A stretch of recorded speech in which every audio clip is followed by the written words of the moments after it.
بسم اللہ الرحمن الرحیم، السلام علیکم، میں ہوں حمزہ اشرف اور میں ہوں صفیہ خان۔ شامل کرتے ہیں ہیڈ لائنز۔ کم گیس پریشر کا بہانہ، کراچی میں بجلی کا پھر شدید بحران، رہائشی اور صنعتی علاقوں میں لوڈ شیڈنگ کا دورانیہ 12 گھنٹے سے تجاوز کر گیا۔ لوڈ شیڈنگ سے مستثنی علاقوں میں بھی 5 سے 6 گھنٹے کی لوڈ شیڈنگ کی جا رہی ہے۔ ترجمان کے الیکٹرک کا کہنا ہے کہ کم گیس پریشر کے باعث بجلی کی پیداواری صلاحیت متاثر ہے، 400 میگا واٹ کمی کا سامنا ہے۔ نون لیگ کی تردیدوں کے باوجود شیخ رشید اپنے موقف پر قائم۔ شیخ رشید نے کہا کہ شہباز شریف کی عسکری قیادت سے 2 ملاقاتیں ہوئیں، ایک ملاقات 3.5 گھنٹے اور دوسری ملاقات 5 گھنٹے جاری رہی۔ خواجہ آصف اور احسن اقبال نے آرمی چیف اور جنرل فیض سے 1 on 1 ملاقات کی۔ شہباز شریف اور بلاول کسی بھی چینل پہ آ جائیں، ثبوت پیش کر دیں گے۔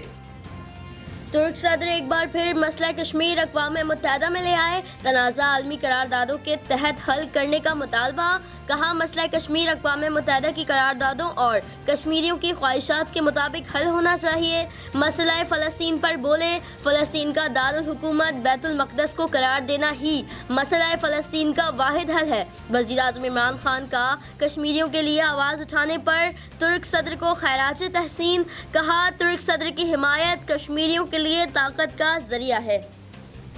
چیئرمین پیپلز پارٹی بلاول بھٹو زرداری کا ان کیمرہ اجلاس کی باتیں باہر کرنے والے کو چپ کروانے کا مطالبہ۔ جس نے اجلاس میں ایک لفظ نہیں کہا وہ باہر ٹی وی پر باتیں کر رہا ہے۔ ایسی باتوں سے قومی سلامتی اور خارجہ پالیسی کے امور پر تنازع بنتے ہیں۔ ان کیمرہ اجلاس کی باتیں کرنے والے جس کا بھی ترجمان ہے، انہیں چاہیے چپ کروائیں۔ ہم ملک کی سلامتی پر متحد ہیں۔ وزیر اعظم نااہل ہیں، انہوں نے عوام کو کوئی ریلیف نہیں دیا۔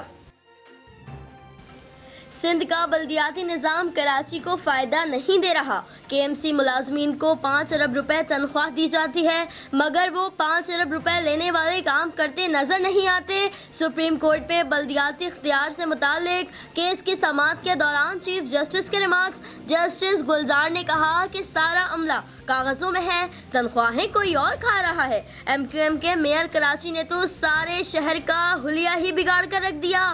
جسٹس اعجاز الحسن نے کہا کہ سندھ کا بلدیاتی قانون نہ 3 میں ہے نہ 13 میں۔ ہر جماعت خود کو فائدہ دینے کے لیے قانون سازی کرتی ہے۔ پاکستانیوں کے لیے بڑی خوشخبری، سعودی عرب میں عمرہ اور زیارت بحال کرنے کا فیصلہ۔ شاہی فرمان جاری، سعودی شہری 4 اکتوبر سے عمرے کی سعادت حاصل کر سکیں گے۔ دیگر ملکوں سے مسلمان 1 نومبر سے عمرے کے لیے آ سکیں گے۔